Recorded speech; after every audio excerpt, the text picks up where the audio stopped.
ہم وہی کہیں گے جو ہمارا دین ہم کو بتاتا ہے. عمل کرو تو تمہارا بھلا ہے، نہیں کوئی عمل کرے تو نقصان ہمارا نہیں ہے اسی کا. رحمۃ اللہ تعالی وبرکاتہ. الحمد للہ رب العالمین، والصلاة والسلام على سید الانبیاء والمرسلین وعلى آلہ واصحابہ وازواجہ وذریاتہ واہل بیتہ واحبابہ اجمعین. اما بعد فاعوذ باللہ من الشیطان الرجیم. بسم اللہ الرحمن الرحیم. یا ایہا الذین آمنوا اتقوا اللہ وکونوا مع الصادقین. صدق اللہ العلی العظیم وصدق رسولہ النبی الامین المتین الکریم ونحن على ذلك لمن الشاہدین والشاکرین والحمد للہ رب العالمین. رب اشرح لي صدري ويسر لي امري واحلل عقدة من لساني يفقهوا قولي. ان الله وملائكته يصلون على النبي يا ايها الذين امنوا صلوا عليه وسلموا تسليما. اللهم صل على سيدنا ومولانا محمد معدن الجود والكرم وآله وبارك وسلم صلاة وسلاما عليك يا رسول الله، صلاة وسلاما عليك يا حبيب الله، صلى الله تعالى عليك وبارك وسلم تسليما دائما أبدا. یا خدا بہر جناب مصطفیٰ امداد کن، یا رسول اللہ از بہر خدا امداد کن، یا شفیع المذنبین یا رحمت للعالمین، یا امان الخائفین یا ملتجا امداد کن. مرتضی شیر خدا مرحب کشا خیبر کشا سرورا لشکر کشا مشکل کشا امداد کن. یا شہید کربلا یا دافع کرب و بلا گل رخا شہزادہ غلغ قبا امداد کن. قادریم نعرہ یا غوث اعظم می زنم دمزہ شاہ برکت اللہ قطب عالم می زنم دمزہ شیخ احمد رضا خاں قطب عالم می زنم دمزہ شیخ اختر رضا خاں قطب عالم می زنم. بگرداب بلا افتاد کشتی ضعیفان شکستہ رات و پشتی بحق خواجہ عثمان ہارون مدد کن یا معین الدین چشتی مدد کن یا معین الدین چشتی مدد کن یا معین الدین چشتی مدد کن یا معین الدین چشتی بطفیل خواجہ نظام الدین چشتی مدد کن یا معین الدین چشتی بطفیل خواجہ بختیار کاکی چشتی مدد کن یا معین الدین چشتی بطفیل خواجہ مسعود گنج شکر چشتی مدد کن یا معین الدین چشتی بطفیل خواجہ بہاؤ الدین چشتی مدد کن یا معین الدین چشتی بطفیل خواجہ امین الدین چشتی. ایک مرتبہ باوز بلند درود شریف کا نذرانہ عقیدت پیش کریں. اللہم صلی علی سیدنا و مولانا محمد معدن الجود والکرم وآلہ وبارک وسلم صلاة وسلاما علیک یا رسول اللہ صلی اللہ تعالی علیک وبارک وسلم تسلیما دائما ابدا. برادر اعلیٰ حضرت حسان الہند حضرت علامہ حسن رضا خاں علیہ الرحمۃ والرضوان کیا خوب ارشاد فرماتے ہیں کہ خواجہ ہند وہ دربار ہے اعلیٰ تیرا، خواجہ ہند وہ دربار ہے اعلیٰ تیرا کہ کبھی محروم نہیں مانگنے والا تیرا، کبھی محروم نہیں مانگنے والا تیرا۔ دلیل اگر اس پر دینا چاہیں تو کسی محنت و مشقت کی ضرورت نہیں ہے، نہ کسی عالم کو فون لگانے کی ضرورت ہے، نہ کسی سے استفتاء کرنے کی ضرورت ہے۔ یہ ہمارا چھوٹا سا حلقہ ہے اور مختصر سی جماعت ہے، یہاں خود آپ غور کریں کہ کتنے ہم میں ہی ایسے مل جائیں گے کہ جب اس نے دل سے میرے غریب نواز کو پکارا ہوگا تو انہوں نے بالفور مدد فرمائی ہوگی۔ جب کبھی کسی کو کوئی پریشانی لاحق ہوئی ہوگی اور اس نے عزم مصمم کر کے خواجہ غریب نواز کے دربار کے لیے اجمیر کا سفر کیا اور خواجہ غریب نواز خواجہ ہند الولی کی بارگاہ میں حاضری دی، عقیدت کی پیشانی کو ان کے دربار میں خم کیا اور کہا ہوگا کہ یا خواجہ غریب نواز، آپ کو اللہ تبارک و تعالی نے تصرف و اختیار عطا فرمایا ہے، آپ میری پریشانی حل فرما دیں، تو کوئی ایسا نہ ملے گا کہ جو وہاں سے خالی ہاتھ لوٹا ہو، کوئی ایسا نہ ملے گا کہ جس کی مراد پوری نہ ہوئی ہو، کہ یہ اللہ کے اس برگزیدہ بندے کی بارگاہ ہے کہ جو اس در پہ آیا ہے ہمیشہ اپنا دامن بھر کے گیا ہے، کہ کبھی محروم نہیں، کبھی محروم نہیں مانگنے والا تیرا۔ اور سیدی سرکار اعلیٰ حضرت کے بھائی برادر اعلیٰ حضرت ارشاد فرماتے ہیں کہ تجھ کو بغداد سے حاصل ہے وہ شان رفیع، تجھ کو بغداد سے حاصل ہے وہ شان رفیع کہ دنگ رہ جاتے ہیں سب دیکھ کے رتبہ تیرا۔ کہ جب میرے سرکار غوثیت نے اعلان کیا کہ قدمی ہادہی علی رقبۃ کل ولی اللہ، تو اس وقت ہمارے اور آپ کے پیارے سرکار خواجہ غریب نواز اصفہان کی پہاڑی میں مراقبہ میں تھے، اور جب آپ نے یہ سنا ہے کہ سرکار غوث اعظم منبر ولایت سے ارشاد فرما رہے ہیں اور یہ اللہ کے حکم سے ارشاد فرما رہے ہیں، اللہ کے جانب سے انہیں یہ حکم ہوا ہے اور وہ اللہ کے اذن سے ایسا ارشاد فرما رہے ہیں کہ میرا یہ قدم تمام اولیاء کی گردن پر ہے، تو میرے خواجہ غریب نواز نے کیا ارشاد فرمایا تھا کہ جس کو وہی ارشاد فرمایا جس کو سرکار مفتی اعظم نے اپنے اشعار میں پیش کیا کہ یہ دل یہ جگر ہے، یہ آنکھیں یہ سر ہے، یہ دل یہ جگر ہے، یہ آنکھیں یہ سر ہے، جہاں چاہو رکھو قدم غوث اعظم۔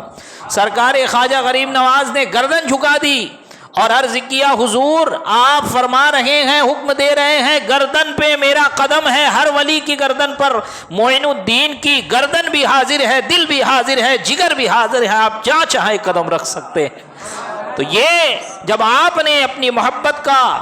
اظہار کیا ہے اور آپ کے سامنے یعنی سرکار غوثیت کی ولایت کے سامنے سر خم تسلیم کیا آپ کی غوثیت کو، تو سرکار خواجہ غریب نواز کو سرکار غوث اعظم کے دربار سے ہندوستان کی ولایت عطا کر دی گئی۔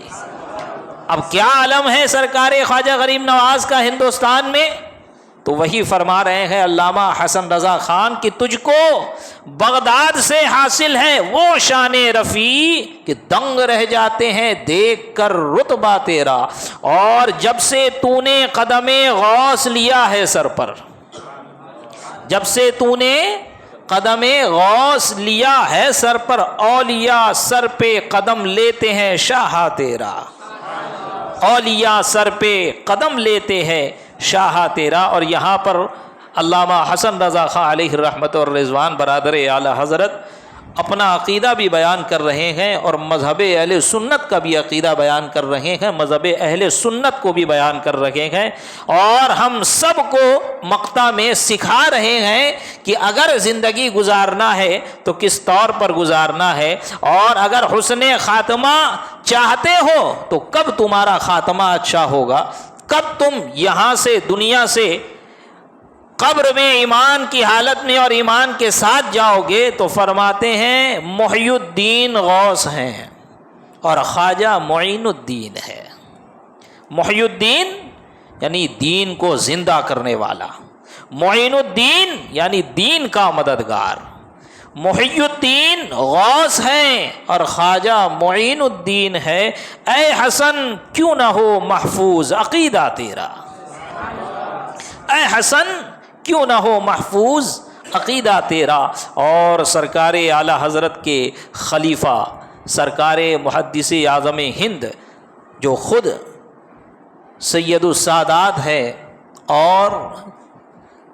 سلسلہ کے لحاظ سے سرکار مخدوم سمنہ سے آپ کو واسطہ ہے، آپ اس طرف منسوب ہوتے ہیں، ان کے سلسلہ کے ایک اہم بزرگ آپ ہیں، اور نسب کے لحاظ سے آپ سید ہیں، آپ حسینی سید ہیں، حسنی سید ہیں، اور سرکار غوث اعظم کی نسل میں آتے ہیں۔ آپ کیا فرماتے ہیں کہ غریب آئے ہیں در پر تیرے غریب نواز، غریب آئے ہیں در پر تیرے غریب نواز، کرو غریب نوازی میرے غریب نواز، کرو غریب نوازی میرے غریب نواز، اور تمہارے در سے میرا بڑا تعلق ہے۔ یہ ہر عاشق خواجہ کی دل کی آواز، یہ ہر محب خواجہ کی دل کی آواز، یہ ہر خواجہ غریب نواز کو چاہنے والے کی دل کی آواز ہے۔ اسی لیے تو دربار میں حاضر ہوتے ہیں، اسی لیے تو بعض عاشقان یہ کہتے ہیں کہ جو ہم مدینہ نہیں جا پاتے،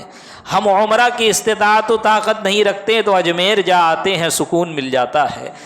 کہ ہم مدینہ والے کے دربار میں حاضری نہیں دے پاتے تو ان کی اولاد کے دربار میں چلے جاتے ہیں، ان کے عاشق صادق کے مزار پر حاضری دے دیتے ہیں۔ انشاءاللہ تبارک و تعالی ان کی محبت کے اور ان کی حاضری کے صدقے و طفیل اللہ تبارک و تعالی حرمین کی سعادت اور اس کی زیارت بھی عطا فرمائے گا، کہ تمہاری ذات سے میرا بڑا تعلق ہے، کہ میں غریب بڑا، کہ میں غریب بڑا تم بڑے غریب نواز، کہ میں غریب بڑا تم بڑے غریب نواز۔ عزیزان ملت اسلامیہ، رفیقان گرامی، ہم اور آپ آج جس بارگاہ میں خراج عقیدت پیش کرنے حاضر ہوئے، اس ذات کا احسان غیر منقسم ہندوستان کے ہر مسلمان پر ہے۔ آپ دیکھیں کہ دنیا میں جتنے لوگ مسلمان ہیں اور ہو رہے ہیں اور قیامت تک ہوتے رہیں گے، دنیا میں جتنے لوگ ایمان والے ہیں اور جتنے لوگ ایمان والے تھے سرکار امیر المؤمنین سیدنا حضرت صدیق اکبر رضی اللہ تعالی عنہ کے بعد سے لے کر اب تک اور اب سے لے کے قیامت تک جتنے لوگ مسلمان ہوں گے اور جتنے لوگ ایمان لائیں گے، سب کے ایمان لانے اور سب کے اسلام قبول کرنے کا ثواب حضرت ابوبکر صدیق کو ملے گا۔ اور ہندوستان میں جتنے لوگ مسلمان ہیں اور قیامت تک جتنے مسلمان ہوں گے اس بر صغیر میں، سب کے اسلام لانے اور سب کے ایمان لانے کا ثواب میرے خواجہ غریب نواز کو ملے گا۔ کہ آپ دیکھیں، آپ تاریخ کا مطالعہ کریں، آپ تاریخ کا مطالعہ کریں تو آپ کو محسوس ہوگا کہ خواجہ غریب نواز کا احسان ہم پر کیسے ہیں۔ اس بر صغیر پر اور اس بر صغیر میں رہنے والے مسلمانوں پر سرکار خواجہ غریب نواز کا احسان کس طرح ہے۔ ایسا نہیں ہے کہ خواجہ غریب نواز کے آنے کے بعد یہاں اسلام آیا، ایسا نہیں ہے۔ تاریخ شاہد ہے، حضرت عمر فاروق کے زمانے میں ہندوستان میں اسلام آ چکا تھا۔ حضرت عمر فاروق رضی اللہ تعالیٰ عنہ کے زمانے میں صحابہ کرام سمندر کے راستے سے تجارت کرنے آتے، آج بھی اس کے آثار آپ کو کیرالہ میں مل جائیں گے۔ سمندر کے راستے سے سندھ جو آج پاکستان اور پڑوسی ملک کا حصہ ہے، اس کے سمندری علاقے میں جب صحابہ کرام تابعین اعظام تجارت کے لیے آتے تو لوگ ان کے اخلاق سے متاثر ہو کر مسلمان ہو جاتے، اور اسی مسلمان بچی کی اور مسلمان لڑکی کی صدا پر، فریاد پر محمد بن قاسم یہاں پر آئے تھے، اور اس کو چھڑا کر واپس انہوں نے اس کو بغداد اور عرب کی طرف روانہ کیا۔ اور محمد بن قاسم بھی جب یہاں آئے تو انہوں نے سندھ کو فتح کیا، جسے فاتح سندھ کہا جاتا ہے۔ یہ محمد بن قاسم 1 صدی ہجری سے، یعنی ابھی 100 صدی ہجری مکمل نہیں ہوئی تھی، اس سے پہلے ہی یہاں تشریف لا چکے۔ محمد بن قاسم کے بعد آپ دیکھیں گے تو آپ کو سلطان محمود غزنوی کا بھی حملہ یاد ہوگا، اور ان کا بھی یہاں پر سفر اور یہاں ہندوستان کوچ کرنا آپ کے دل و دماغ میں ہوگا۔ یہ الگ بات ہے کہ اس ملک میں ان کی شبیہ بگاڑ کر پیش کی جاتی ہے، جیسے سلطان اورنگزیب عالمگیر علیہ الرحمت والرضوان کی شبیہ بگاڑ کر پیش کی جاتی ہے، ہمیں اس سے کچھ فرق نہیں پڑتا۔ یہ لوگ اللہ کے ولی ہیں، یہ لوگ سلطان اسلام ہے۔ خود اورنگزیب عالمگیر علیہ الرحمت والرضوان کو اللہ تبارک و تعالی نے بڑی نعمتوں سے نوازا، اور بعض علماء کا تو یہاں تک کہنا ہے کہ آپ اپنی صدی کے مجدد بھی ہیں، آپ اپنی صدی کے مجدد بھی ہیں۔ الغرض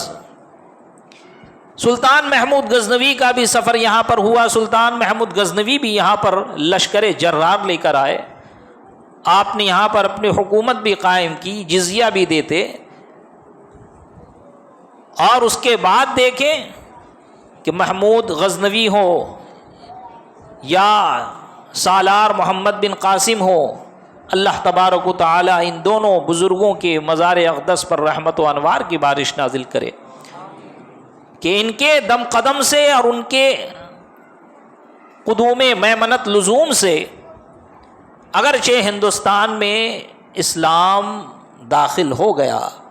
اور لوگ مسلمان ہونے لگے، مگر وہ تقویت نہیں حاصل ہوئی جیسی تقویت دیگر ممالک اسلام میں تھی۔ اس طرح اسلام نہیں پھیلا پورے ہندوستان میں، اس کی نشر و اشاعت اس طرح نہیں ہو سکی جس طرح دیگر ممالک اسلام میں ہو رہی ہے۔ آپ دیکھیں جب خواجہ غریب نواز کی سوانح آپ پڑھیں گے تو آپ کو معلوم ہوگا، جب سیدی سرکار خواجہ غریب نواز ہندوستان بالخصوص اجمیر میں تشریف لا رہے تھے تو اس وقت آپ نے لاہور میں داتا علی ہجویری علیہ الرحمت اور رضوان کے مزار پر چلہ کیا، 40 دن آپ وہاں پر رہے، چلہ کیا۔ چلہ کرنے کے بعد جب وہاں سے نکلنے لگے تو آپ کے اوپر جو اسرار و رموز، یعنی جو راز، جو اسرار ظاہر ہوئے ہیں، اور حضرت سیدنا داتا علی ہجویری علیہ الرحمت والرضوان کی جو شان آپ پر ظاہر ہوئی ہے تو آپ نے فرمایا گنج بخش فیض عالم، گنج بخش فیض عالم۔ آگے کیا ہے؟ ناقصارا پیر کامل کاملارا رہنما، کہ یہ وہ ذات ہے کہ یہاں پر خدائے تعالیٰ کے خزانے کی تقسیم ہو رہی ہے، اس کی نعمتوں کی تقسیم ہو رہی ہے، اور یہ ایسی ذات ہے کہ جو ناقصوں کے لیے پیر کامل ہے اور پیر کامل کے لیے رہنما ہے۔ جب وہاں پر آپ چلہ کر کے نکلے ہیں اور وہاں سے چلہ کرنے کے بعد آپ آگے بڑھے تو کیا پتہ چلا؟ کہنے کا میرا مقصد یہ ہے کہ آپ سے پہلے سرکار داتا علی ہجویری علیہ رحمت الرضوان کا ورود مسعود ہندوستان میں ہو چکا ہے، لیکن مشیت ازدی یہ تھی اور اللہ تبارک و تعالی کا ارادہ یہ تھا کہ ہندوستان اس غیر منقسم ملک میں، اس غیر منقسم ہندوستان میں اگر اسلام پھیلے، اس کی صحیح طور پر ترویج و اشاعت ہو تو خواجہ حسن سجزی یعنی معین الدین خواجہ غریب نواز کے ذریعے ہو۔ جب آپ کا قدم یہاں پڑا ہے تو اس کے بعد دیکھیں کہ آپ اپنے عمر کے آخری پڑاؤ تک جب آپ وصال فرما رہے ہیں تو 1 2 نہیں، 100 200 نہیں، 1000 2000 نہیں، بلکہ 90 لاکھ لوگ آپ کے ہاتھ پر کلمہ پڑھ چکے ہیں۔ یہ سرکار خواجہ غریب نواز کی شان ہے۔ آپ کون سی تلوار لے کر آئے تھے؟ آپ کون سے اوزار و اسلحہ سے لیس ہو کر آئے تھے؟ آپ نے کتنے لوگوں کی گردن پر تلوار رکھا اور کہا کہ مسلمان ہو جا؟ نہیں، بلکہ جو آپ کو دیکھتا، آپ کے کردار کو دیکھتا، آپ کی ذات کو دیکھتا، آپ کے نشست و برخاست کو دیکھتا، آپ کے اخلاق حسنہ کو دیکھتا، آپ کی عبادت کرنے کے طریقوں کو دیکھتا اور آپ کی اللہ تبارک و تعالی سے سچی محبت کو دیکھتا تو آپ کے فدا ہو جاتا اور آپ کی بارگاہ میں حاضر ہوتا اور خدا تعالیٰ کی بارگاہ میں سجدہ کرتا۔ کس لیے؟ اور یہ راستہ کہاں سے ملتا؟ فقط سرکار خواجہ غریب نواز کے واسطے سے، کہ سرکار خواجہ غریب نواز کا دیدار کرتے لوگ اور آپ کی بارگاہ میں حاضر ہو جاتے کہ یہ چہرہ کسی جھوٹے کا نہیں ہو سکتا، کہ یہ چہرہ کسی مکار کا نہیں ہو سکتا، یہ تو اللہ والا محسوس ہوتا ہے، یہ تو اللہ والا معلوم ہوتا ہے۔ اور یہی تعریف بعض مشائخ نے کی کہ ولی وہ ہوتا ہے کہ جس کے چہرے کا دیدار کیا جائے تو خدا یاد آ جائے۔ ولی وہ نہیں ہوتا کہ جو نمازوں سے روکنے والا ہو، ولی وہ نہیں ہوتا کہ جو کہے جاؤ مسجد میں، میں تو مکہ اور مدینہ جاتا ہوں نماز پڑھنے، بلکہ جائیں مشائخ کرام اولیاء کرام کی سوانے پڑھیں تو آپ کو معلوم ہوگا کہ جن کو اللہ تبارک و تعالی تصرف و اختیار عطا فرماتا وہ اپنی کرامتوں کو چھپاتے تھے، وہ اپنی کرامتوں کو چھپاتے تھے۔ وہ یہ نہیں کہتے تھے کہ میں مکہ میں نماز پڑھ کے آ رہا ہوں، وہ یہ نہیں کہتے میں مدینہ میں نماز پڑھ کے وہ جاتے خاموشی سے۔ خدا تعالی نے ان کو وہ طاقت و تصرف عطا کیا ہوا، اللہ تبارک و تعالیٰ کی طرف سے ان کو یہ مقام ملا، اللہ تبارک و تعالیٰ کی طرف سے انہیں یہ طاقت ملی ہوتی کہ وہ ایک قدم اپنے علاقے میں رہتے اور دوسرا قدم رکھتے تو کعبہ معظمہ میں ہوتے، مسجد حرم میں ہوتے، فجر وہاں پڑھ رہے ہیں تو ظہر یہاں پڑھ، عشاء یہاں پڑھ رہے ہیں تو فجر وہاں پڑھ رہے ہیں، عشاء کی نماز سے فارغ ہو رہے ہیں تو مدینہ پہنچ جا رہے ہیں اور فجر سے پہلے یہاں آ جا رہے ہیں۔ آپ خود دیکھیں کہ ہمارے ہندوستان میں سرکار خواجہ غریب نواز علیہ الرحمت والرضوان کے چہیتے خلیفہ کون؟ خواجہ حمید الدین ناگوری علیہ الرحمت والرضوان۔ کون ان کو نہیں جانتا؟ جو اجمیر جاتا ہے پھر وہاں سے ناگور کا سفر ضرور کرتا ہے حضرت کی بارگاہ میں حاضری کے لیے۔ اب جو گیا ہوگا وہاں سے ناگور یعنی اجمیر سے ناگور تو اسے یہ بھی معلوم ہوگا کہ اجمیر سے ناگور کا راستہ اور اس کی مسافت اور اس کی مدت کتنی ہے اور کتنے کلومیٹر ہے اور کتنا گھنٹہ لگتا ہے۔ لیکن دیکھیں یہی خواجہ حمید الدین ناگوری ہیں کہ آپ عشاء کی نماز پڑھاتے اجمیر میں سرکار خواجہ غریب نواز کی مسجد میں، پھر چلے جاتے اپنے گھر، پھر فجر میں حاضر ہو جاتے اور غالباً آپ ظہر پڑھا فجر پڑھاتے پھر چلے جاتے اپنے گھر، پھر ظہر میں حاضر ہو جاتے۔ ذرا بتائیں تو صحیح اس وقت کون سی گاڑی تھی؟ اس وقت کون سی ٹاٹا سومو تھی کہ بلیرو تھی یا BMW تھی؟ کیا تھی اس وقت؟ وہی وہ پرانی سواری تھی، یا تو اونٹ پر سفر کرتے یا تو خچر گدھے اور گھوڑے پر سفر کرتے یا بگی بنا کر سفر کرتے۔ اگر بگی ہوتی تو بگی سلو چلتی، اگر کوئی تنہا جانور پر سفر کرتا تو وہ جانور تیز رفتار سے چلتا۔ لیکن یہ کس طرح ممکن کہ عشاء پڑھائے پھر گھر چلے گئے، فجر میں پھر آ گئے، فجر پڑھائے پھر چلے گئے، ظہر میں پھر آ گئے؟ یہ اللہ تبارک و تعالی نے ان کو یہ قوت اور اختیار دیا کہ ما فوق الفطرت جو چیز نبی سے صادر ہو تو اس کو کہتے ہیں معجزہ، اور یہی چیز اگر کسی ولی سے صادر ہو تو اس کو کہتے ہیں کرامت۔ یہ کرامت ہے سرکار خواجہ حمید الدین ناگوری علیہ الرحمت والرضوان کی کہ جب آپ مصلی پر کھڑا ہوتے اور مصلی پر کھڑے ہونے کے وقت جیسے ہی تکبیر اولا کہتے اللہ اکبر تو آپ ہی نہیں بلکہ آپ کے ساتھ آپ کے پیچھے جتنے آپ کے مقتدی ہوتے سب کو عرش اعظم نظر آ جاتا۔ یہاں تکبیر اولیٰ دیتے تمام مقتدیوں کو عرش اعظم نظر آ رہا ہے، سب سمجھ رہے ہیں کہ یہ میری کرامت ہے، سب سمجھ رہے ہیں یہ میری کرامت ہے کہ میں نماز پڑھ رہا ہوں، اللہ کا برگزیدہ بندہ ہو گیا ہوں، مولا کریم نے مجھے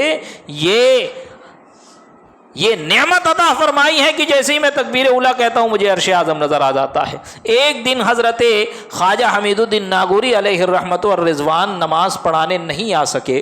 آپ کے نائب نے یا کسی اور نے نماز پڑھایا ہے۔ اب جب اس نے تکبیر تحریمہ کہی ہے اور تکبیر تحریمہ اس کی اقتداء میں جتنے مقتدیوں نے کہی تو کسی کو عرش اعظم نظر نہیں آیا۔ جب کسی کو عرش اعظم نظر نہیں آیا، جب کسی کو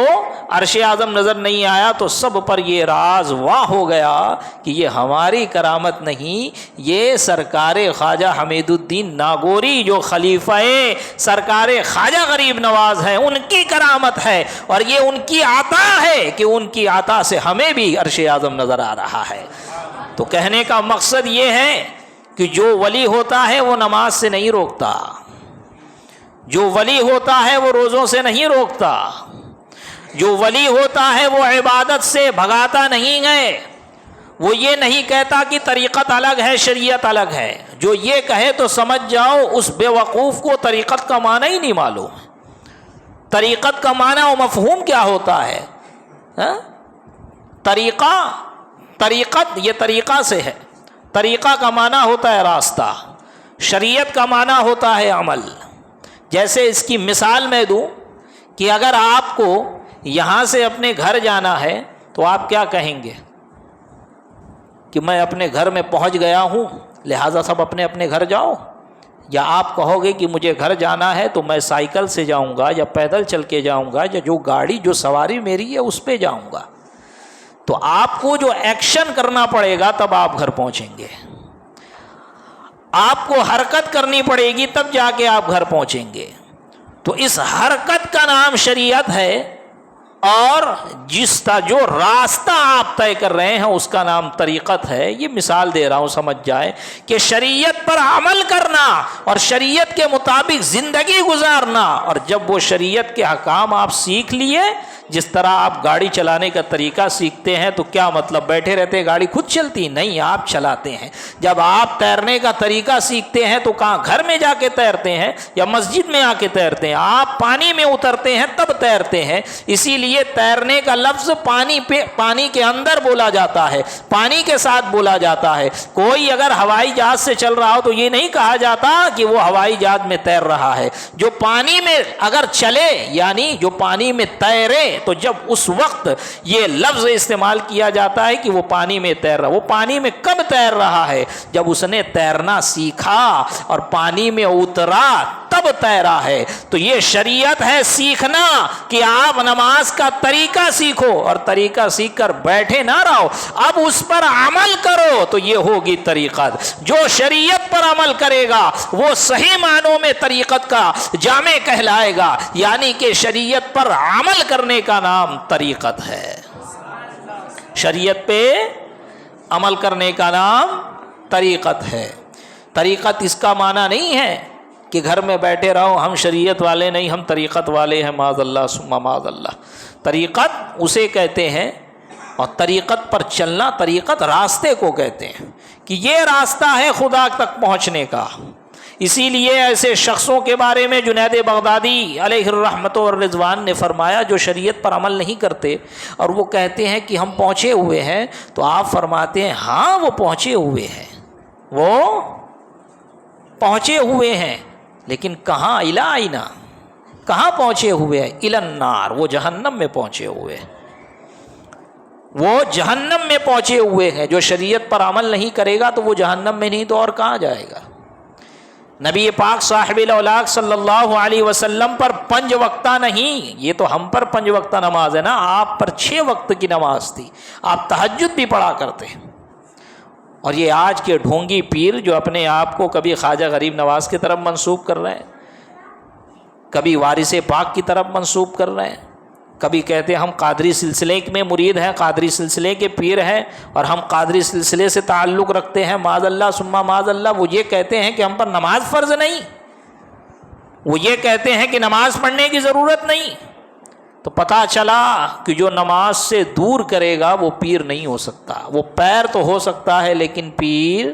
نہیں ہو سکتا، وہ ولی الشیطان تو ہو سکتا ہے، ولی الرحمن نہیں ہو سکتا۔ آپ دیکھیں سرکار خواجہ غریب نواز کی حیات کا مطالعہ کرے، آپ سرکار خواجہ نظام الدین کی حیات کا مطالعہ کرے، آپ سرکار خواجہ بختیار کاکی کی حیات کا مطالعہ کرے، آپ سرکار خواجہ مسعود گنج شکر کی حیات کا مطالعہ کرے، آپ جس بھی خانقاہ مشائخ چشتیہ میں سے جس بھی بزرگ کی سوانح آپ اٹھائیں گے، آپ کو یہی ملے گا کہ انہوں نے پہلے علم حاصل کیا، علم حاصل کرنے کے بعد اس علم پر عمل بھی کیا، لوگوں کو عمل کرایا بھی ہے، اور اس علم پر ایسے عمل کیا ہے کہ اور اس طرح عمل کیا ہے کہ جو کوئی آپ کو دیکھتا اور اگر اسے مسائل نہ معلوم ہو تو یہ وہ بزرگ ہیں کہ ان کی حیات کو دیکھ کر لوگ دین کے مسئلے سیکھ جاتے تھے۔ کیا ہم نے خود اپنے کانوں سے آج بھی سنتے ہیں اور گزشتہ کئی برسوں سے بھی سن رہے ہیں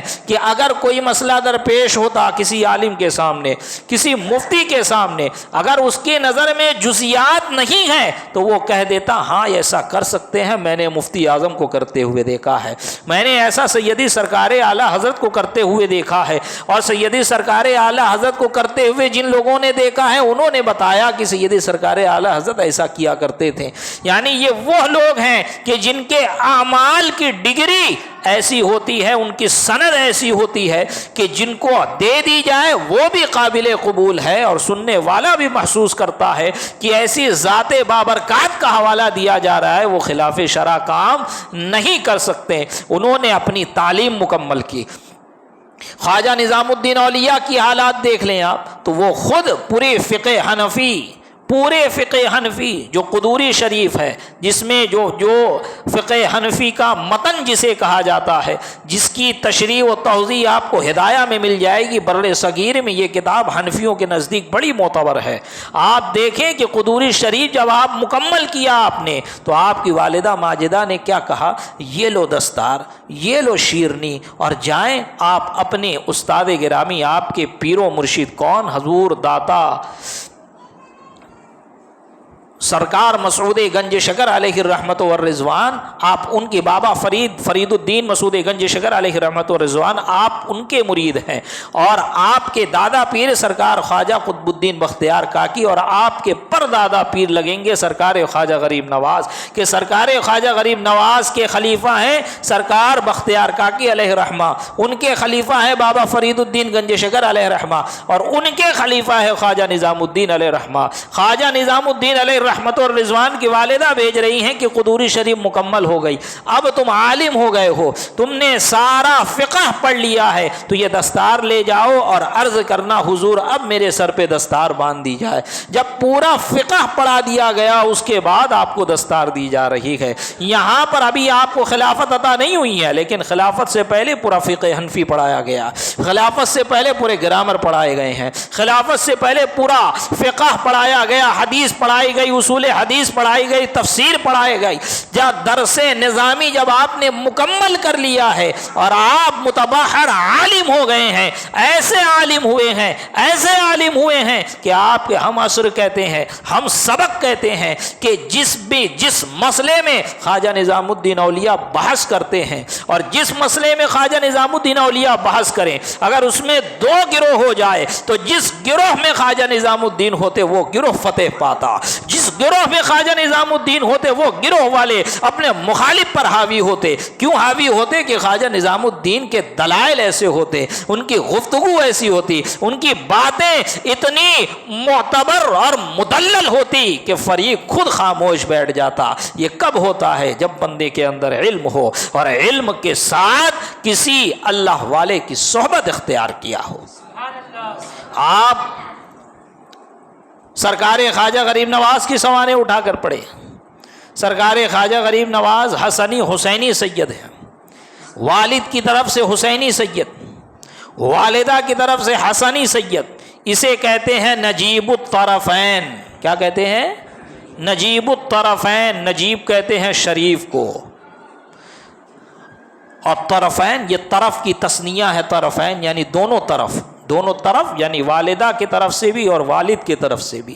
ددیال سے بھی ننیال سے بھی، آپ دونوں طرف سے نجیب الطرف ہیں، دونوں طرف سے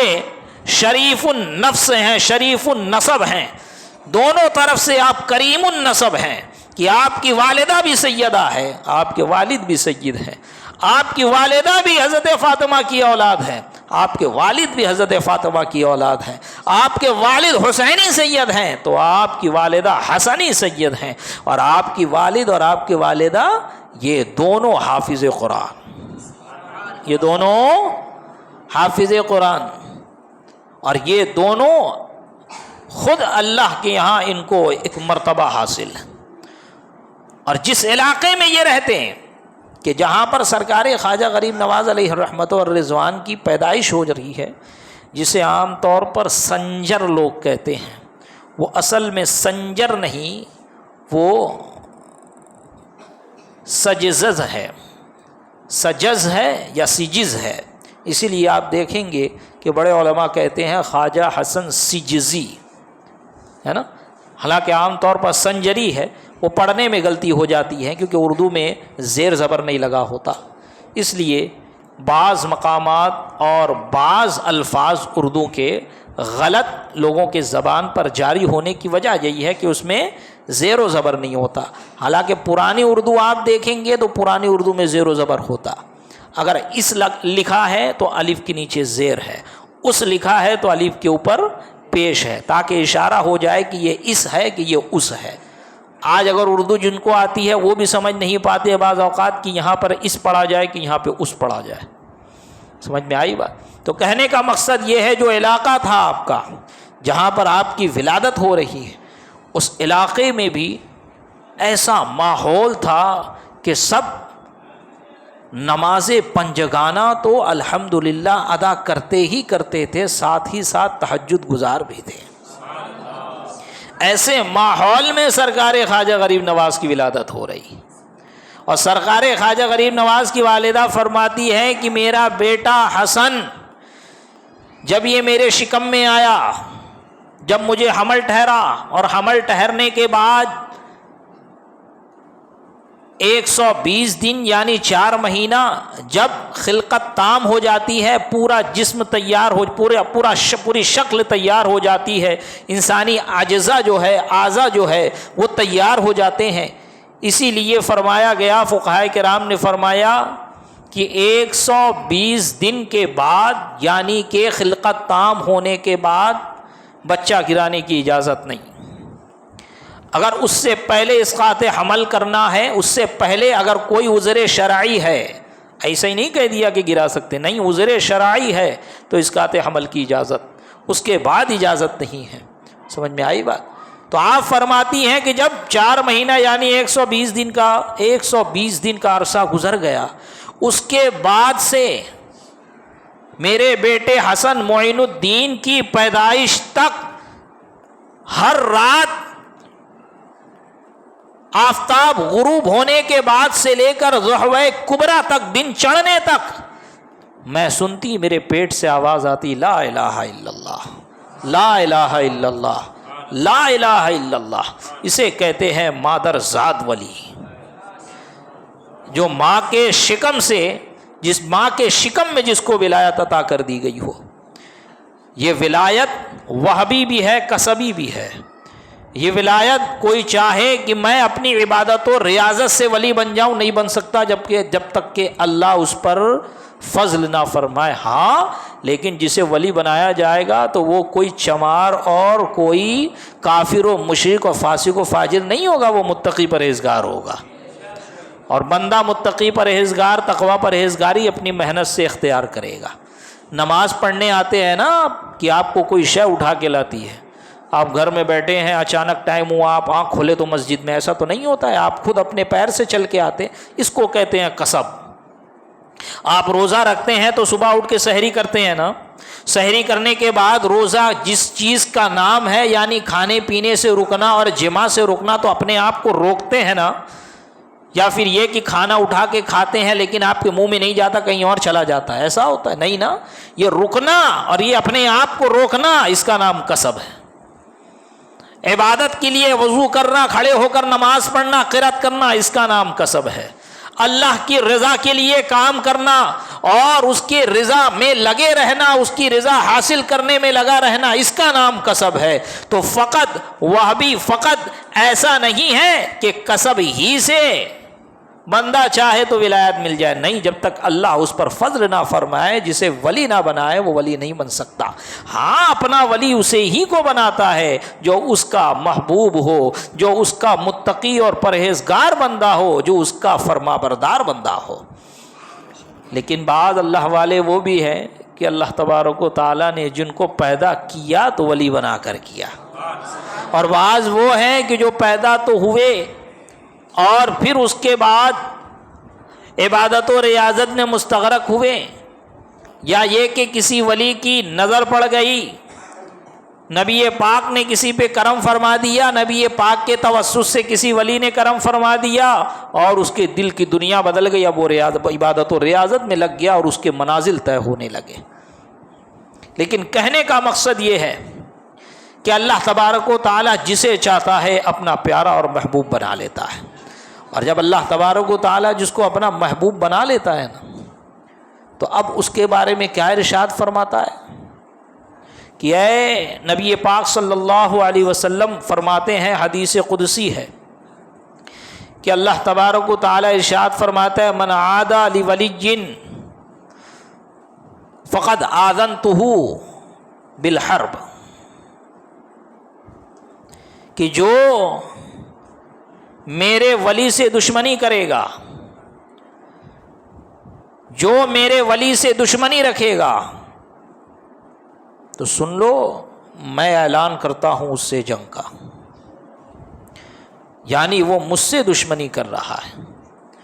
کہ اللہ تبارک و تعالیٰ اپنے محبوب بندوں کو اتنا پسند فرماتا ہے، اتنا پسند فرماتا ہے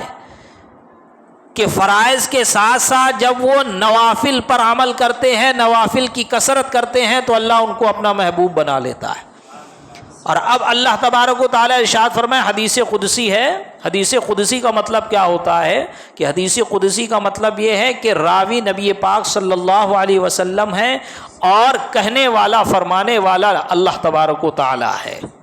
اور نبی پاک روایت کر رہے ہیں کہ خدا تعالیٰ فرماتا ہے، جو میرا بندہ فرائض کے ساتھ ساتھ نوافل بھی ادا کرتا ہے تو پھر میں اس کو اپنا قرب عطا فرماتا ہوں، پھر ایسا قرب عطا فرماتا ہوں کہ میں اس کی آنکھ ہو جاتا ہوں، وہ اب دیکھتا ہے تو اللہ کے نور سے دیکھ رہا ہے، میں اس کا ہاتھ ہو جاتا ہوں کہ اب وہ کام کرتا ہے تو خدا تعالیٰ کی صفت کا مظہر بن جاتا ہے، اب وہ چلتا ہے تو خدا تعالیٰ کی صفات کا مظہر بن گیا ہے۔ خدا تعالیٰ فرماتا ہے، میں اس کی آنکھ ہو جاتا ہوں جس سے وہ دیکھتا ہے، میں اس کا ہاتھ ہو جاتا ہوں جس سے وہ کام کرتا ہے، میں اس کا پیر ہو جاتا ہوں جس سے وہ چلتا ہے۔ اب اگر کوئی میرے ولی سے دشمنی کرے گا تو وہ مجھ سے جنگ کا اعلان کر رہا ہے، میں اس سے جنگ کا اعلان کرتا ہوں۔ بتاؤ کوئی ہے دنیا میں جو خدا سے جنگ کر سکے؟ کوئی ہے دنیا میں جو خدا سے لڑائی لے سکے؟ کیسے بے عقل اور عقل پہ پردہ پڑا ہوا ہے خبتی لوگ ہیں جو اولیاء کرام کی شان میں گستاخیاں کرتے ہیں۔ یہ گستاخی کب ہوتی ہے؟ یہ محبت میں نہیں ہوتی ہے، یہ گستاخی بغض اور حسد میں ہوتی ہے، یہ گستاخی جہالت میں ہوتی ہے، یہ گستاخی تعلیم اسلام، تعلیم دین سے دور ہونے کی وجہ سے ہوتی ہے۔ آپ دیکھیں، اگر آپ کو کسی سے نفرت ہو جائے، چاہے وہ جو شخص ہو، تو اس کی اچھی باتیں بھی آپ کو بری لگے گی۔ بغض اور حسد ایسی چیز ہے کہ بندے کے اندر سے وہ حقیقت پسندی ختم کر دیتی ہے۔ اگر آپ کے اندر حقیقت پسندی ہے تو آپ کسی شخص سے دشمنی رکھیں گے، اگر آپ کے اندر حقیقت پسندی ہے تو وہ دشمن میں جو اچھی باتیں ہوں گی آپ اس کو ایکسیپٹ کریں گے۔ ہاں، مجھے وہ شخص پسند نہیں ہے، وہ میرا دشمن ہے، میں اس کا دشمن ہوں، لیکن اس کے اندر یہ اچھی بات ہے، لیکن وہ یہ کام جو کرتا ہے اچھا کام کرتا ہے۔ لیکن جب بغض اور حسد ہوگا نا تو دشمن تو دور کی بات ہے، آپ اگر کسی سے منافقت بھی برت رہے ہیں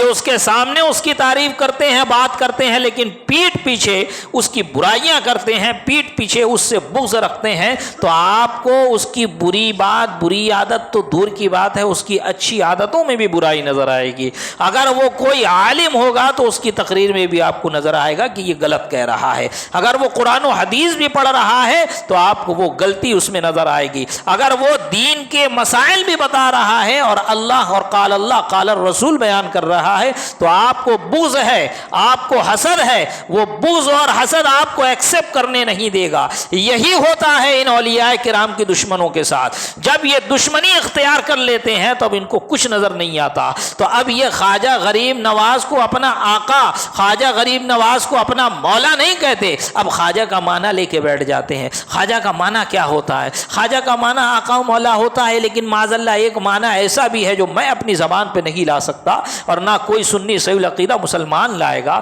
جسے لوگ خواجہ سرا کہتے ہیں، جسے لوگ خواجہ سرا کے نام سے یاد کرتے ہیں، جسے ہم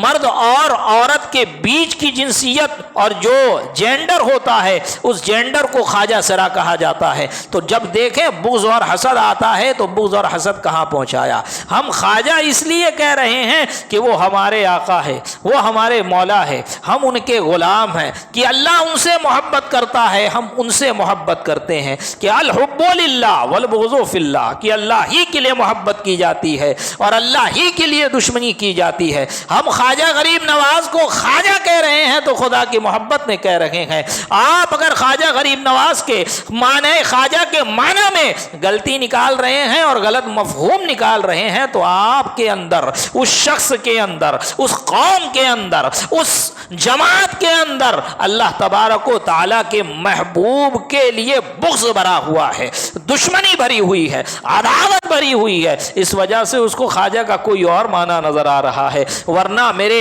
امام کے برادر نے کیا کہا؟ خواجہ ہند، خواجہ ہند، یعنی کہ آپ ہندوستان کے آقا ہیں، آپ ہندوستان کے مولا ہیں، آپ سلطان الہند ہیں۔ خواجہ ہند وہ دربار ہے اعلیٰ تیرا کہ کبھی محروم نہیں مانگنے والا تیرا، کہ غریب آئے ہیں در پر تیرے غریب نواز، کرو غریب نوازی میرے غریب نواز۔ عزیزان ملت اسلامیہ، جب بندے کے اندر بغض و حسد پیدا ہو جاتی ہے نا، کہ بغض ایسی چیز ہے، نفرت ایسی چیز ہے، جس طرح محبت میں بندہ اندھا ہو جاتا ہے اس طرح نفرت بھی بندے کو اندھا کر دیتی ہے۔ پھر سامنے والے کے اوصاف نظر نہیں آئیں گے،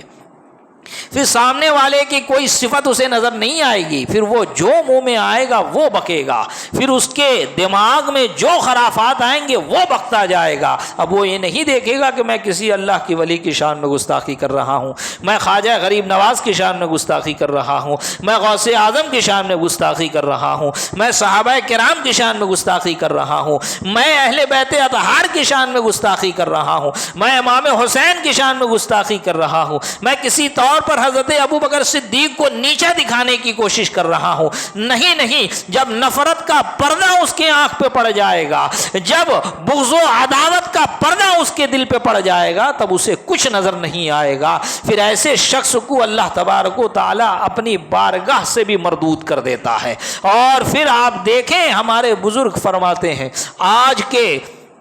ہمارے جو اکابرین ہیں، ہم نے ان کی زبان سے سنا، جس کا مفہوم یہ نکلتا ہے کہ اللہ تبارک و تعالی جب کسی کو اپنی بارگاہ کا مردود کرنا چاہتا ہے، اپنی بارگاہ سے بھگانا چاہتا ہے، جب کسی کو اللہ تبارک و تعالی خائب و خاسر کرنا چاہتا ہے، اسے بنانا چاہتا ہے، تو اس کو اپنے محبوب بندوں کی گستاخی پر لگا دیتا ہے۔ اب جب وہ اپنے اس کے محبوب بندوں کے اوپر انگلیاں اٹھانا شروع کرتا ہے، تبرہ بازیاں شروع کرتا ہے، تو اب اس کے قدم گمراہیت کی طرف اٹھنے لگتے ہیں۔ جب گمراہیت کی طرف قدم اٹھنے لگے تو بندہ پھر گمراہ ہو جاتا ہے، اور جب گمراہ ہو جاتا ہے تو اس کے قدم کفر کے دروازے کی طرف بڑھنے لگتے ہیں، اور وہ اسلام، دائرہ اسلام سے کب خارج ہو گیا اسے خود محسوس نہیں ہوتا ہے۔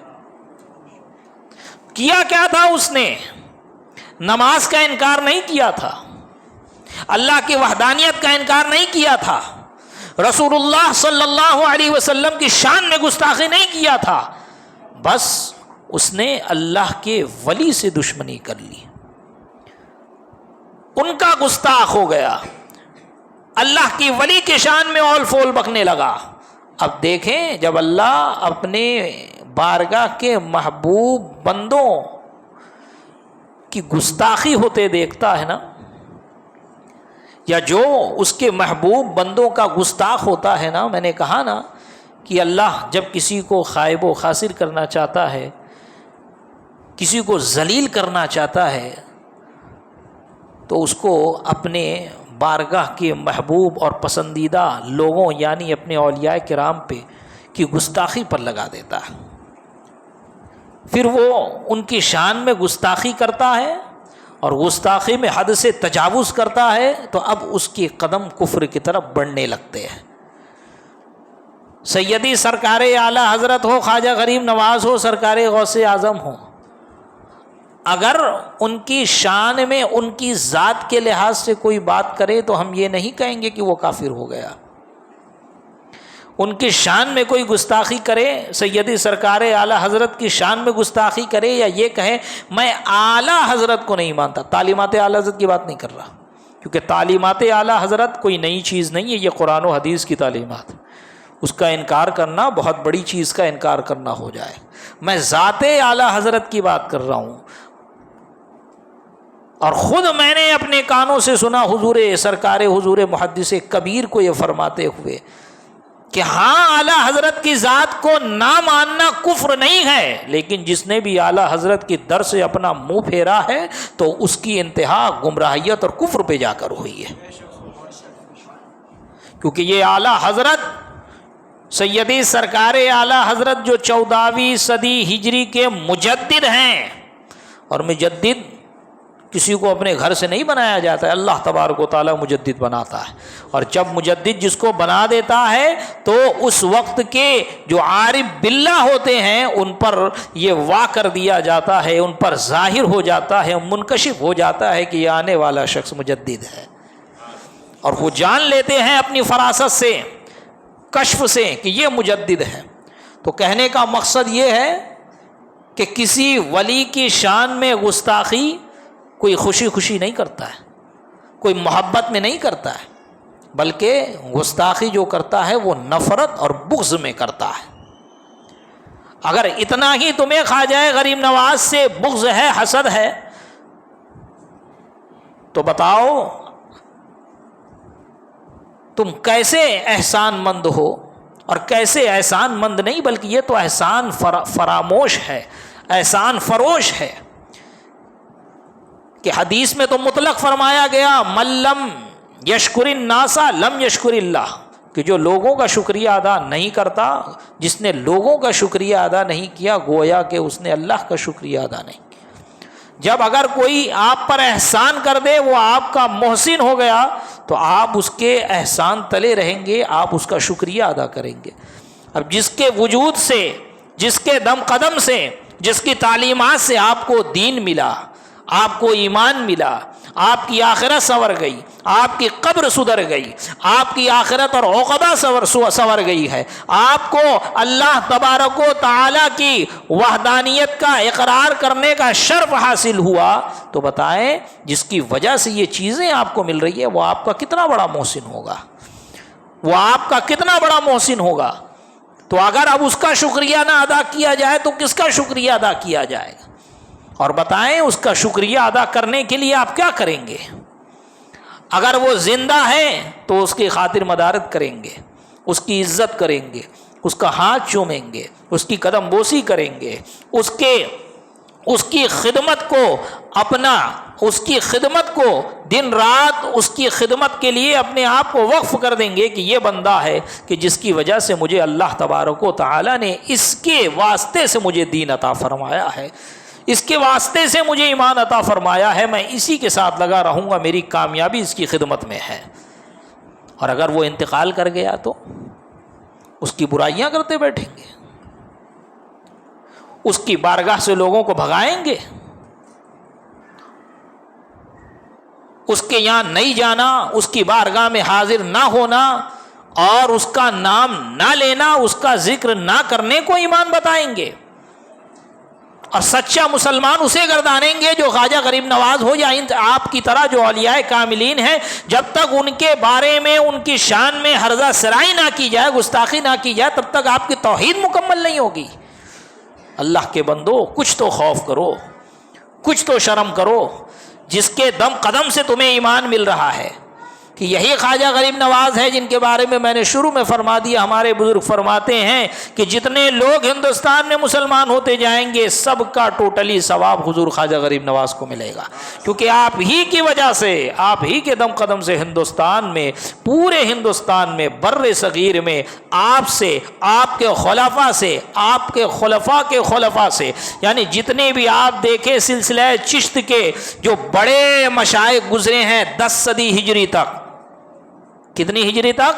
10 صدی ہجری تک، کیونکہ 10 صدی ہجری کے بعد ہندوستان میں سلسلہ قادریہ میں بیعت شروع ہو گئی. اس سے پہلے سب سلسلہ چشت میں بیعت ہوتے تھے، سب سلسلہ چشت کے مرید ہوتے تھے، سب انہی سے مرید ہوتے اور انہی کا سلسلہ پورے اس غیر منقسم ہندوستان میں چلتا تھا. آج بھی دیکھیں آپ، بڑی بڑی خانقاہیں ہیں جو سلسلہ چشتیہ سے تعلق رکھتی ہیں، لیکن اب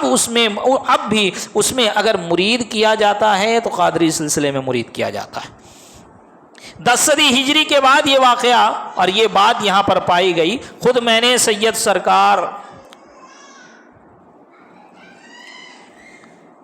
اویس مصطفیٰ واسطی مدظ اللہ العالی کے زبانی سنا کہ آپ جو دعوت الصغریٰ علیہ الرحمۃ والرضوان جو چشتی سلسلہ کے بڑے بزرگ ہیں، ان کے آپ جانشین ہیں، ان کے سجادہ ہیں. وہ خود فرماتے ہیں کہ ہمارے بزرگوں نے ہندوستان میں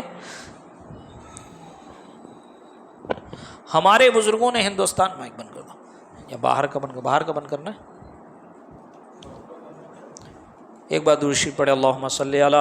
سیدنا مولانا محمد معدن الجود والکرم علیہ وبارک وسلم صلاۃ و سلام علیک یا رسول اللہ صلی اللہ علیہ وسلم. بس 5 منٹ کا اور موقع آپ لوگ مجھے دیں. میں کہہ رہا تھا کہ اویس مصطفیٰ واسطی مدظ اللہ العالی کی زبانی میں نے خود سنا کہ ہمارے بزرگوں نے 10 صدی ہجری کے بعد سلسلہ قادریہ میں بیعت شروع کر دی. جب سلسلہ چشت میں لوگوں نے سماع بالمزامیر شروع کر دی اور سماع کو غلط طریقے سے لوگوں نے اختیار کیا، یعنی قوالی کو، وہ سماع جو ہوا کرتا تھا اس کی شرائط تھی آج کے فاسق و فاجر کی طرح، اور یہ لونڈوں کے ذریعے اور فاسق کے ذریعے اور ڈھول تاشے کے ساتھ جو قوالی کی جاتی ہے اس کی اجازت شریعت نہیں دیتی. سمجھ میں آئی بات؟ اگرچہ مختلف فی ہے لیکن جو شرائط بیان کیے ہیں تمام مشائخ چشت کی کتابوں میں ذکر ہے، جا کر آپ وہاں پڑھ سکتے ہیں. تو اس وجہ سے سلسلہ قادریہ میں بیعت ہونا 10 صدی ہجری کے بعد، یعنی 400 سال سے سلسلہ قادریہ میں عام طور پر بیعت شروع ہوئی. اس سے پہلے آپ دیکھیں گے تو پورے ہندوستان میں جو اسلام پھیلا، پورے ہندوستان کی جو اصلاح کی جا رہی ہے، پورے ہندوستان میں جو معاشرہ ہو یا عقیدہ ہو اس کی اصلاح ہو رہی ہے، وہاں پہ کہیں نہ کہیں آپ کو سلسلہ چشت کے بزرگ ملیں گے. اور وہ سلسلہ چشت کے بزرگ ان کا سلسلہ جو ارادت ہے وہ جا کر ملے گا سرکار خواجہ غریب نواز سے. اس لیے میں کہہ رہا ہوں کہ جو بھی قیامت تک ہندوستان میں مسلمان ہوگا وہ کسی نہ کسی طرح سرکار خواجہ غریب نواز کا احسان مند ہوگا، اور سرکار خواجہ غریب نواز ہی کا اس پر احسان ہوگا کہ آپ کے قدم سے یہاں پر مسجدیں بنی، یہاں پر خانقاہیں بنی. کیونکہ مسجد اور خانقاہ، یہ خانقاہ ہی مدرسہ ہوا کرتے، یہ خانقاہ مدرسہ ہوا کرتی تھی. خانقاہ میں صرف کھانا نہیں کھلایا جاتا، یہ تو ایک اخلاق ہے، یہ تو ایک خدمت ہے. اصل کام جو وہاں پہ ہوتا تھا دین کی تعلیم، تعلیم دین. وہاں پر جو قرآن اور سنت پڑھایا جاتا، وہاں پر لوگوں کے ایمان کی اصلاح ہوتی، عقیدے کی اصلاح ہوتی، لوگوں کے اعمال کی اصلاح ہوتی. تو اس کے ساتھ ساتھ لوگوں کو عالم بھی بنایا جاتا، عالم باعمل بھی بنایا جاتا. تو وہ اصل مدرسہ ہوتے ہیں. انہی خانقاہوں کے ذریعے آپ دیکھیں جو بزرگ نکلے انہوں نے مدرسے قائم کیے، وہ کسی نہ کسی خانقاہ سے منسلک تھے. تو یہ خانقاہ کے ذریعے لوگوں کے اصلاح ہوتی، اس خانقاہ کے ذریعے تعلیم کی اشاعت کی جاتی. تو یہ خانقاہ کس کی خانقاہ تھی؟ وہ دیکھیں گے آپ تو کہیں نہ کہیں سرکار خواجہ غریب نواز سے وہ منسوب نظر آئے گی. وہ سرکار خواجہ غریب نواز سے منسوب نظر آئے گی۔ آج میں قادری سلسلے میں بیعت ہوں، آج اکثر و بیشتر لوگ ہماری مجلس میں ہو سکتا ہے قادری سلسلے کے بیعت ہو، لیکن کیا ہمیں خواجہ معین الدین سے محبت نہیں؟ ہم کیوں یہاں حاضر ہوئے ہیں؟ اس لیے حاضر ہوئے ہیں کہ بیعت اگرچہ ہم غوث اعظم کے سلسلے میں ہیں، لیکن عقیدت ہمیں سارے اولیاء کرام سے ہیں، کیونکہ ہم الحب للہ والبغض فی اللہ پر کا اعتقاد رکھتے ہیں کہ ہم اللہ والے سے محبت کرتے ہیں اور اللہ ہی کے لیے دشمنی کرتے ہیں۔ عزیزان ملت اسلامیہ، خواجہ غریب نواز اللہ تبارک و تعالیٰ کے ایسے پسندیدہ بزرگ، ایسے پسندیدہ بندے تھے، اور آپ اللہ تبارک و تعالیٰ کی بارگاہ میں وہ مقام رکھتے تھے کہ جب آپ کا وصال ہوا تو آپ کے ماتھے پہ لکھا ہوا تھا ھذا حبیب اللہ، ھذا حبیب اللہ ماتا فی حب اللہ، کہ یہ اللہ کا حبیب ہے، یہ اللہ کا محبوب ہے اور اسی کی محبت میں انتقال کر گیا، اسی کی محبت میں دنیا سے چلا گیا۔ تو عزیزان ملت اسلامیہ، یہ آج 6 رجب کی شب ہے، کل 6 رجب کا دن ہے، اور کل کل شریف بھی ہوگا، تو کل کل شریف کا وقت بھی ہے، اور غالباً شیخ عبدالحق محدث دہلوی علیہ رحمت الرضوان کے حوالے سے اعلیٰ حضرت نے یہ نقل فرمایا ہے کہ جب اولیاء کرام کی وصال کی تاریخ ہوتی ہے تو اس وقت ان اولیاء کرام کی خاص توجہ ہوتی ہے اپنی مزار کی طرف، اپنے مرقد کی طرف، ورنہ اگر وہ اعلیٰ علیین میں بھی آرام کر رہے ہیں تو اعلیٰ علیین اگرچہ اس دنیا کے لحاظ سے دیکھا جائے تو بہت اعلیٰ مقام پہ ہے، لیکن اس برزخ کی دنیا میں اللہ تبارک و تعالیٰ نے اپنے اولیاء کرام کو وہ طاقت و قوت عطا فرمائی ہے کہ آپ ہوتے اعلیٰ علیین میں ہیں، لیکن جو آپ کی مزار پر حاضری ہو رہا ہے اس کو مشاہدہ کر رہے ہیں، ان سب کو دیکھ رہے ہیں اور ان سب کو پہچان بھی رہے ہیں کہ یہ میرا غلام کہاں سے تشریف لایا ہے، کس لیے آیا ہے۔ لیکن جب وقت ہوتا ہے قل شریف کا تو اس وقت صاحب مزار بھی مزار میں حاضر ہوتے ہیں، اور اسی لیے لوگوں کی محبت صاحب مزار سے اس طرح بڑھتی ہیں، ایسی بڑھتی ہیں کہ لوگ جوگ در جوگ کھینچے چلے آتے ہیں اس کی مزار کی طرف، اس کی مرقد کی طرف۔ وہاں پر لوگوں کو علماء نہیں بھیجتے ہیں، وہاں پر لوگوں کو مقرر تقریر کر کر کے نہیں بھیج رہے ہیں۔ بتائیں ذرا کتنا اعلان کیا گیا وکرولی میں کہ کل چھٹی شریف ہے، 6 تاریخ کو 6 رجب کو چھٹی رہے گی، عرس خواجہ غریب نواز رہے گا، سب جلدی جلدی ٹکٹ بک کرا لیں۔ نہیں، یہ اللہ تبارک و تعالیٰ نے لوگوں کے دل میں محبت ڈالی ہے کہ جس کو پسند کر لیتا ہے تو اس کو ملائکہ بھی پسند کرتے، جبرائیل بھی پسند کرتے، پھر اس کے بعد اس کی محبت دنیا والوں کے دل میں ڈال دی جاتی ہے۔ پھر جب جس کی محبت دل میں ڈال دی جائے تو اس کا عالم کیا ہوتا ہے؟ وہ اپنے محبوب کے دیدار کے لیے تڑپتا رہتا ہے۔ اگر اس کا محبوب بظاہر دنیا میں نہیں ہے تو وہ اس مقام پر پہنچنے کی کوشش میں لگا رہتا ہے جہاں پہ وہ آرام کر رہا ہے۔ اسی لیے ایک انگریز نے کہا تھا کہ عجیب ماجرا ہے ہندوستان میں کہ ایک شخص ہے جو اپنی قبر میں لیٹا ہوا ہے اور سارے ہندوستانیوں پہ حکومت کر رہا ہے، سارے ہندوستانیوں پر حکومت کر رہا ہے۔ یہ آگ کے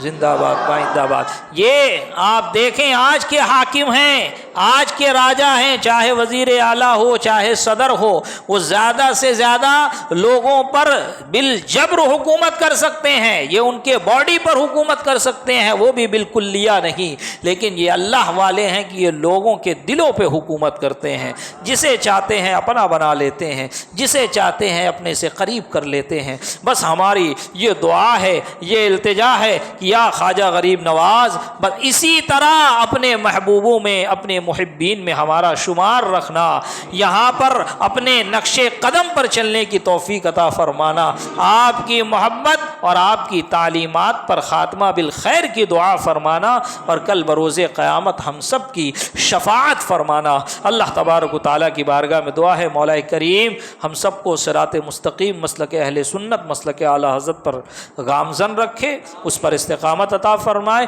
اسی سچے پکے مسلک پر ہم سب کا خاتمہ بالخیر فرمائے۔ فرمائے۔ مولا کریم کل بروز قیامت اسی مسلک کے ماننے والوں کے ساتھ اپنے برگزیدہ بندوں کے ساتھ ہمارا حشر فرمائے۔ مولا کریم کہنے سننے میں کسی قسم کی کوئی خامی، کوئی غلطی قصداً و سہواً مجھ سے یا تمام سامعین سے کچھ بے ادبی ہو گئی ہو تو اپنے فضل سے اسے معاف فرمائے۔ استغفر اللہ استغفر اللہ استغفر اللہ ربی من کل ذنب واتوب الیہ،